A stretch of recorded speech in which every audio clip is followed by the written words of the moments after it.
నిర్మల్ జిల్లా సారంగపూర్ మండలంలోని సుప్రసిద్ధ అడెల్లి శ్రీ మహాపోచం ఆలయం ఆదివారం భక్తులతో కిటకిటలాడింది.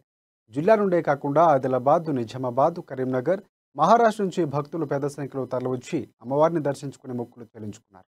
భక్తులతో ఆలయ ప్రాంగణం సందడిగా మారింది. ఉదయం ఆలయ పూజారి శ్రీనివాస్ శర్మ ఆధ్వర్యంలో ప్రత్యేక పూజలు నిర్వహించారు.